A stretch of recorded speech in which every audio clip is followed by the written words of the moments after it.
Morgan Harrington's parents, Gil and Dan Harrington, are walking up the Copeley Bridge at this hour. Of course, Morgan Harrington's body was found yesterday at South Albemarle County Farm.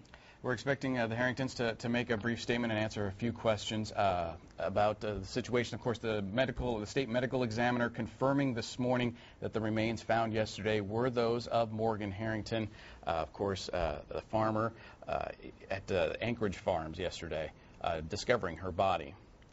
Okay, it looks like they're all setting up, at least getting ready for the Harringtons to make a statement. No doubt a very difficult time for them. State police saying yesterday that they were reacting just as any family would react.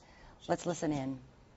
Okay, actually, we're waiting now for them to step up. No doubt, undoubtedly, they're miking them up and getting them ready for their statement over there at Copeley Bridge. The body was discovered yesterday on the farm, the Anchorage farm there in southern Albemarle County off of Route 29, 101 days after she disappeared. Mm-hmm. If you possibly can, just so we can make sure we get the audio. Is this okay? This works. You can look up at the camera. It's not down to us if that's okay. Well, thank you all for coming today.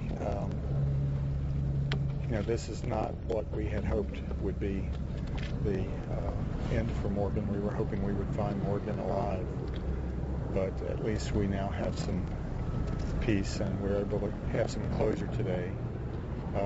We wanted to come here today because this is the last place that Morgan was seen before someone took her and murdered her.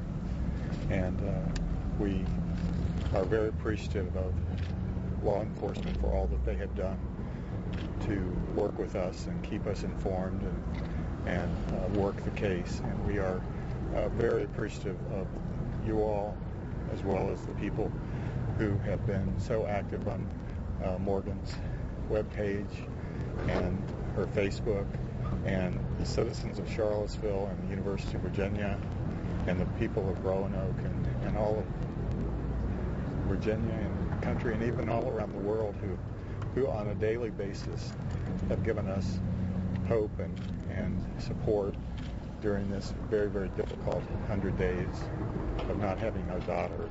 And even though Morgan has been found and she has been murdered, you know, we now need to find the person who did this, and we will not stop until that person is brought to justice.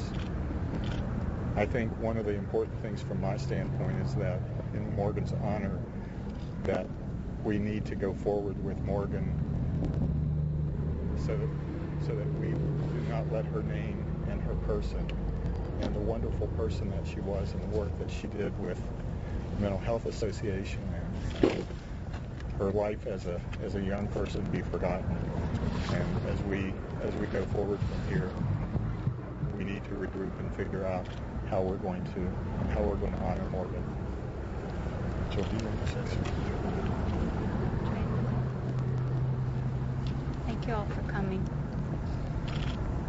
I want to tell you all today, it's clear as you see us, our sorrow is etched in our faces. Our pain has been carved into our hearts. This has been an unimaginable, horrific journey. But since yesterday, for the first time in 101 days, I have faint tendrils of hope that are growing in my soul. For the first time in 101 days, I am not thinking every minute, what is he doing to my daughter now? What is he doing to her? What is she having to endure? We are happy to have resolution. We are happy to know that Morgan very likely, as Dan has said, did not live through the time of the concert. She was a long time in that field. I am happy that she was not alive long, enduring unspeakable things.